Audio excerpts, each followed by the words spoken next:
comes to idols and the commandments against idolatry, since they are repeated so often, does Yahweh have an idea that we're more susceptible to them than we might think? Hi, this is Barry Phillips with 10-Minute Torah, day number 2 of the Torah portion Re'eh. Let's go to Deuteronomy chapter number 12 and begin reading with verse number 1. These are the laws and the right rulings which you guard to do in the land which Yahweh your Elohim of your fathers is giving you to possess all the days that you live on the soil.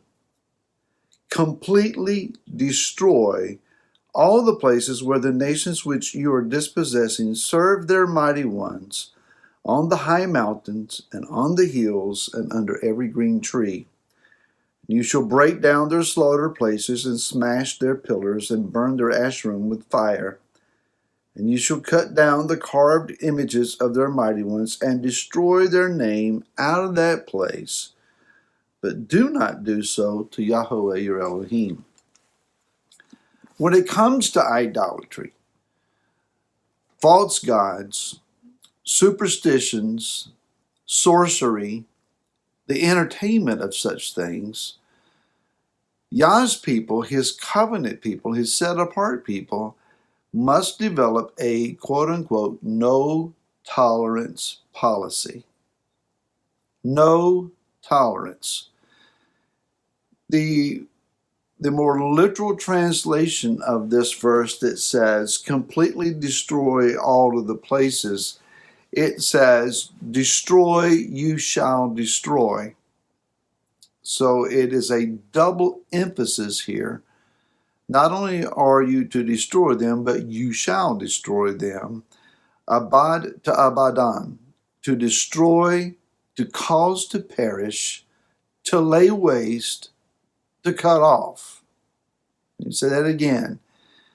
Completely destroy them, cause them to perish, lay them waste, and cut them off. The ancient Torah commentator Rashi says, quote, regarding one who eradicates idolatry, that he must pull up the roots after it. That is, he must wipe out all traces of it. Unquote.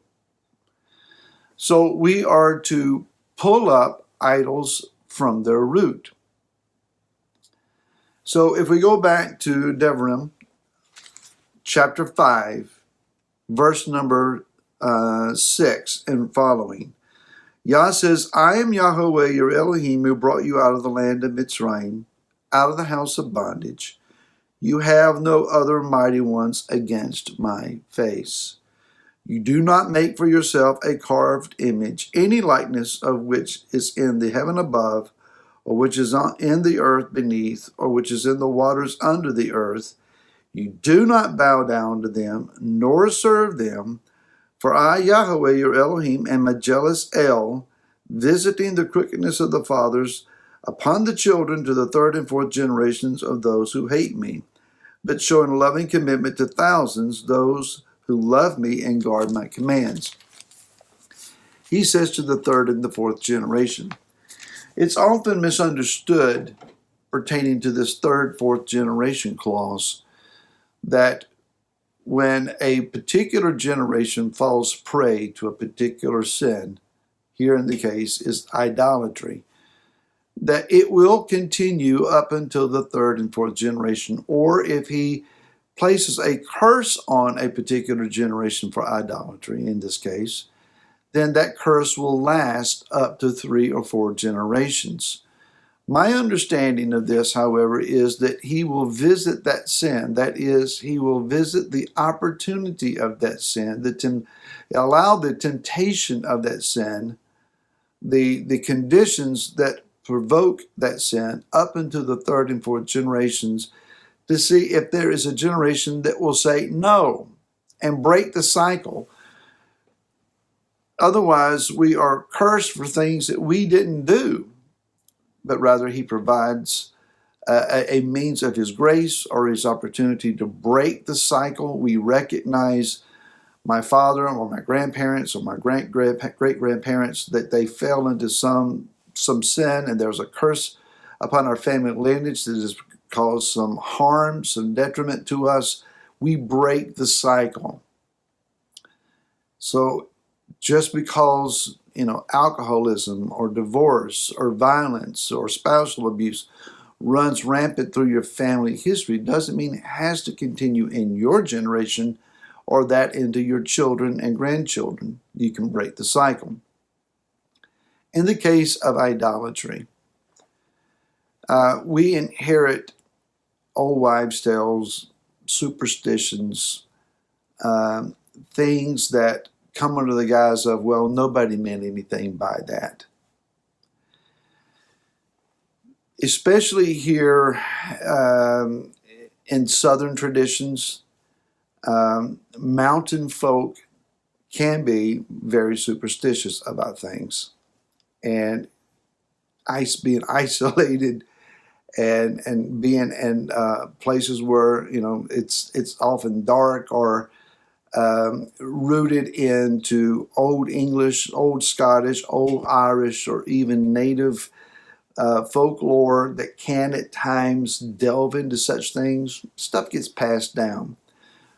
We, as Yah's redeemed covenant people, recognize these things and get them out of our lives. We just don't go there anymore. We repent of that stuff and we come out from under it so that it doesn't have an effect on us or our future generations. But we have to be willing to root it out. Now, you might say, I don't have a Buddha on my mantelpiece or a shrine in my backyard. An idol does not necessarily have to be a carved image.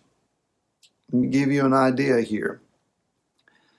Yah says, I will not allow you, or I forbid you to have any other gods or idols against my face.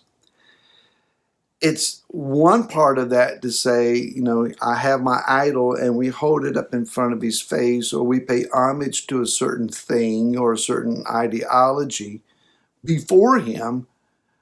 But it's also something that could be said, Yah is saying to us, I will not allow you to change my reality and image and create a mask of your preferred version of me and place that mask upon my face and say that's who I am.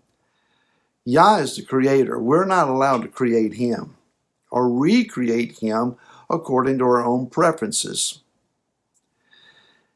Neither are we allowed to exchange his truth for the doctrines or thoughts or world values and systems that we would prefer. When Adam and Eve were in the garden, and they heard the serpentine doctrine that says, you shall be as God, or as Elohim, he was feeding them a doctrinal lie that says that they could have equality with the Most High. They just didn't know it.